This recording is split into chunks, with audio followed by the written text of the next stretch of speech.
초고강도 개혁이 예정된 검찰이 최근 잠잠하나 싶었는데 역시 내부는 조용히 그러나 빠르게 무너지고 있었습니다.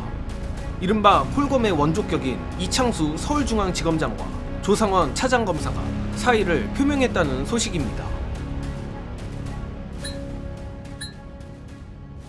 작년 이맘쯤 한동훈 라인으로 알려진 송경호 전 서울중앙지검장을 날리고 전격적으로 서울중앙지검장에 꽂혀 들어간 이창수를 비롯해 조상원 4차장 검사가 최근 사표를 제출했다고 합니다.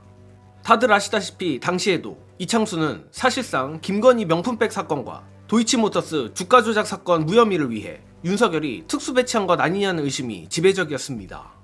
아니나 다를까 이창수 사단의 서울중앙지검은 듣도 보도 못한 출장 조사를 비롯해 심지어 검사들의 핸드폰까지 김건희 측에 제출했고 그 유명한 콜검이라는 멸칭까지 탄생시키며 기어이 김건희를 무혐의 처리한 바 있습니다. 특히 이창수도 이창수지만 오늘 이창수와 동반 사표 제출한 것으로 알려진 조상원도 대단한 인물인데 당시 김건희를 수사했던 검찰은 김건희의 휴대전화는 물론 PC 기록 등을 확보하지 않았다는 사실이 드러나며 사실상 답정너 수사를 한 것 아니냐는 논란이 있었음에도 꾸역꾸역 김건희에게 주가 조작 무혐의를 줬던 인물이 바로 조상원 및 산하 반부패 수사부 검사들입니다. 아무튼 이후 이창수, 조상원을 비롯해 김건희 무혐의를 주던 검사들은 국회로부터 탄핵을 당했으나 헌재는 탄핵을 기각했고 이들은 업무에 복귀했습니다.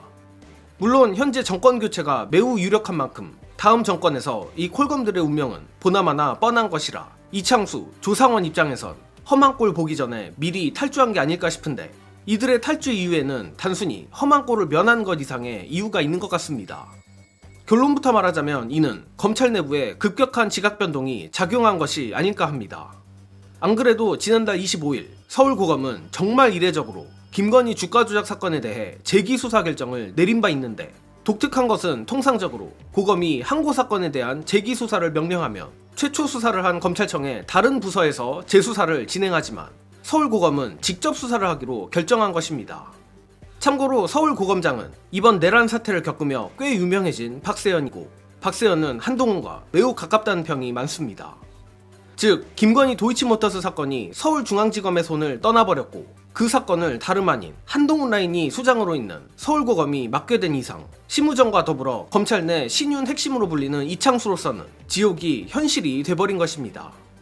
또한 이뿐 아니라 앞서 언급한 정권교체 이후 검찰, 특히 친윤 검찰들이 당하게 될 험한 꼴도 만만치 않은데 이재명 후보가 공약한 검사 파면 제도가 그중 하나입니다. 그동안 다른 일반 공무원들과 달리 무슨 용가리 통뼈도 아니고 탄핵이나 금고 이상의 형을 선고받은 경우를 제외하고는 검사를 파면할 방법 자체가 없었지만 이제는 그들도 여차하면 파면당할 수 있게 된 것입니다. 게다가 지난달 30일에는 지금껏 검찰총장만이 가능했던 검사징계 청구 권한을 법무부 장관에게도 부여하는 방식의 검사징계법 개정안이 법사위에서 의결됐는데 검찰총장과 검사들이 똘똘 뭉치기만 하면 이론적으로는 무적 범죄 조직이나 다름없던 검찰을 이제 인사권자인 대통령 및 법무부 장관이 의지만 있다면 스트레이트로 파면이 가능한 구조가 된 것입니다. 이창수와 조상원이 어찌어찌 헌재의 탄핵 심판은 피해갔을지 모르지만 다음 정권 대통령의 인사권까지 거스르는 것은 사실상 불가능합니다. 따라서 정리하자면 차기 이재명 정권에서 거의 삭제해준하는 고강도 검찰개혁이 예정돼 있고 심지어 같은 검찰 내부에서마저 한동훈 라인의 피해 복수까지 예정된 상황이라 이창수, 조상원이 사표를 안 내고는 못 베기는 상황인 겁니다. 사필 규정도 이런 사필 규정이 있을까 싶은데 그러나 저 검찰은 한동훈 라인이고 윤석열 라인이고 어차피 똑같은 종자들입니다. 결국 특검을 도입해서 심우정부터 말단 검사들까지 전부 그야말로 도륙 수준의 수사와 개혁을 해야만 합니다. 이제 와서 저들이 탈주한다 한들 절대 책임을 피할 수 없다는 것을 깨닫게 해주길 바라며 더불어 검찰 얘기가 나오면 꼭 세트로 언급할 수밖에 없는 법원도 당연히 개혁 대상입니다. 특히 오늘 법관 대표 회의에서 재판 독립 침해 우려와 공정성 준수를 안건으로 채택했다는데 예상했던 대로 사실상 하나마나한 양비론이나 마찬가지입니다.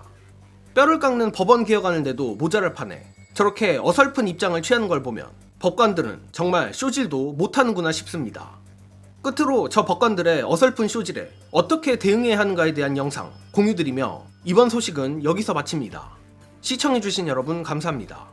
5월 26일 날 전국 법관회의가 있습니다. 짐작컨대 양비론으로 나올 겁니다. 법원 판결에 대해서 국회가 특정 정당이 끼어들어서 불만을 얘기하고 재판을 연기해달라고 요구하는 것은 상권 분립을 심각하게 위협할 수 있다. 요 따위로 이야기할 겁니다. 분명히 5월 26일 날 그렇게 이야기해야 되는데 지기현 같은 더티한 행동을 한 판사가 있다면 말하기가 불편해지잖아요. 그래서 지기현의 이야기를 뭉개려고 할 겁니다. 이게 저는 5월 26일 날 판사들의 회의에서 예상되는 행동이기 때문에 지기현 문제를 제대로 감사하거나 조사하지 않고 뭉개고 있는 이유라고 생각하는 겁니다. 그래서 이 부분은 분명히 민주당이 하는 것이 아니고요. 국회 영역에서 지기현 문제는 따져야 됩니다. 언론은 여기에 대해서 취재하고 조사할 의무가 있고요. 국회는 견제하고 감시할 의무가 있는 겁니다. 민주주의 기관으로서 국회는 당연히 이 일을 해야 되는 겁니다.